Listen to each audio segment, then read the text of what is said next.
What up, guys, and welcome back to another episode. And Chelsea yet again have won 4-2 for the second game in a row. Their front line is dangerous.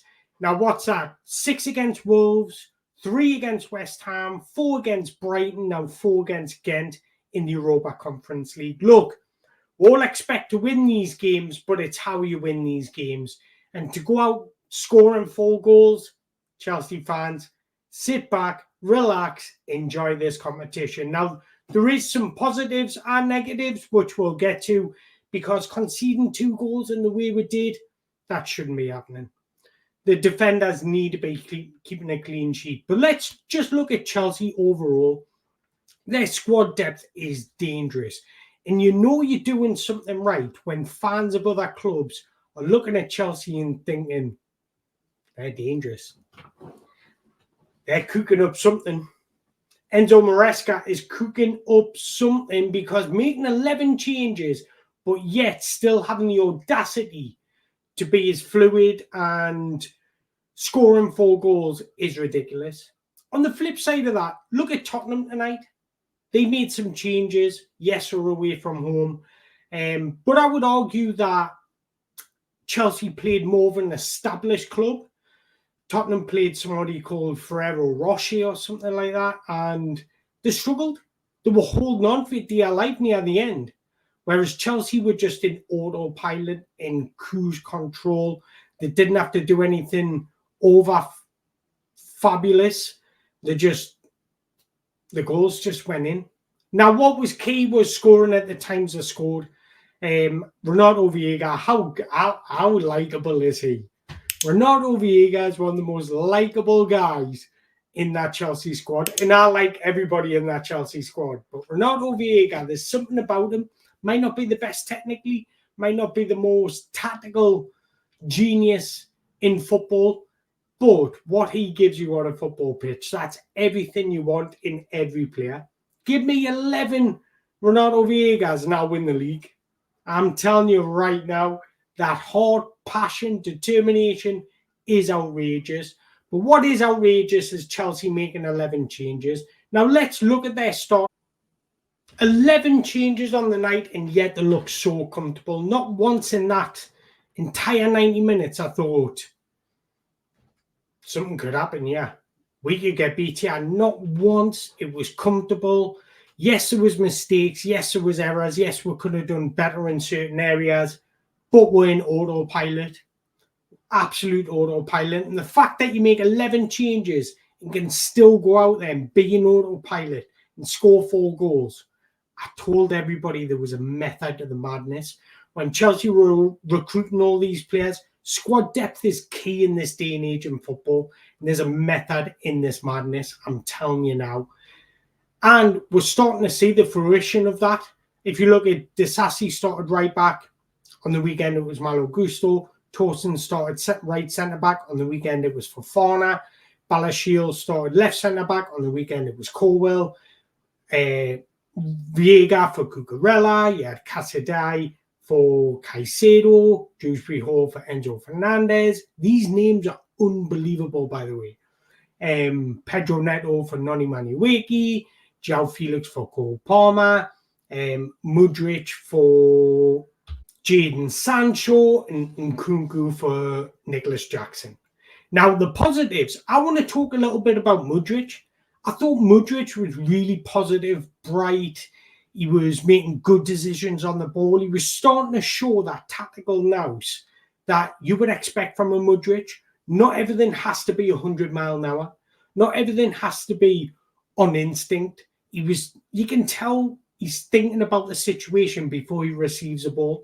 And that allows him to make a better plan once he receives the ball. So it's a lot more positive from Mudryk. I thought the assist, he done well. He got his head up. Seen Renato Vieira come in.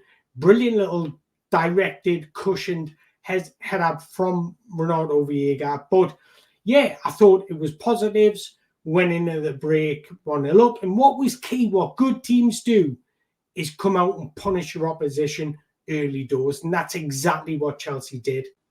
And Pedro Neto put Chelsea 2-0 up, cruising, autopilot, comfortable. Now you're thinking, kick on. Let's kick on. Let's express ourselves. Let's show exactly why we're a unit, we're a team. Don't do the individual stuff only at the right times, but let's work as a team. What do? We'll concede. Lack of concentration. I don't think it was anything to do with Jorgensen a goal. He didn't have really much to do. I think he was let down by his centre backs. I think Malagusto, Fofana, Colwell, Cucurella can all sleep well tonight. They can sleep well thinking they're not taking my place. They're not taking my place anytime soon. I can sleep happy, comfortable. They can play in the Conference League. I'm going to be the big gun in the Premier League. They'll sleep well. Absolutely sleep well, because Balashiel, he looks miles off it. I can't lie. Like, against just everything. He started poorly, lack of concentration for the goals. I'm disappointed in Torsen, mind, because I thought I want to see a bit more from him. He had some nice, tidy passes, but that lack of concentration worried us. I think what disappoints us the most is that I don't think they concede that in the Premier League because of concentrating a bit more. That disappoints us the most. But let's get back on to the positives. And Chris Van Cuckoo does what Chris Van Cuckoo does. Rifles one in. Goalkeeper no chance. Nice, powerful, controlled effort. Chelsea go 3-1 up. And again, they're in cruise control. And then Dewsbury Hall, happy for him. Got his goal. Got his first goal for Chelsea. And he's starting to express himself a lot more. It looks like everything's starting to become more natural to him, which is a positive. And then Chelsea conceding the 90th minute. Look, the game was won. Again, just a lack of concentration. But all in all, positive result. Chelsea march on. And there's absolutely no reason why Chelsea can't lift the Conference League. And if they do so, they'll become the first ever club to win the Europa Conference League, the Europa League, and the Champions League. And that is why I want Chelsea to go all the way in this competition. Imagine saying, it's just another argument you can boost your club about. Yes, we're the only club and the first club to win all 3 European trophies, as well as the FIFA Club World Cup. They've won that as well. So they've literally completed football. Now that's some bragging rights. Again, there was not once in that game where I thought, we're struggling here. We're struggling, we're in danger. And that's a positive side, especially when you make 11 changes, because football's all on partnerships and profiles. Now, Chelsea have undoubtedly got the profiles, and they're starting to build those partnerships. João Felix with Chris Van Cuckoo. I think Mudryk is starting to build that relationship with the two. Neto's starting to build that relationship with the two. Dewsbury Hall and Casadei are starting to build a relationship. That's exactly what it's all about. Now, on the defensive side, we need to start to see that a little bit more for my liking. I thought the first half was good, wasn't great. We're much more positive, relaxed in that second half, where we scored 3 of our goals. But all in all, positive. Now, there's going to be tougher tests, undoubtedly. But think of the players that they've left out. Cole Palmer, Caicedo, Enzo Fernandez, Fofana, Levi Colwell, Romeo Lavia, Nicholas Jackson, Jadon Sancho, Noni Manueki. This is crazy shit. Chelsea's squad depth is insane. I know I keep on saying it, but it really is. Now there will be tougher tests to come, and you can see it clear as day on the screen. Nottingham Forest on the weekend, I think they're going to set up and be difficult to beat. Don't forget, they just went to Anfield and got a result. So that's going to be a tough encounter. And then international break, and we'll travel to Liverpool. This is where we'll see where Chelsea really are. A game at Anfield after the international break. If we compete well, that's what I want to see. And then we'll go to Panathinaikos, which I think will be our toughest game in the Europa Conference League so far, or in this set of fixtures. because that's a hostile place to go. So we're really going to see what these fringe players are made of.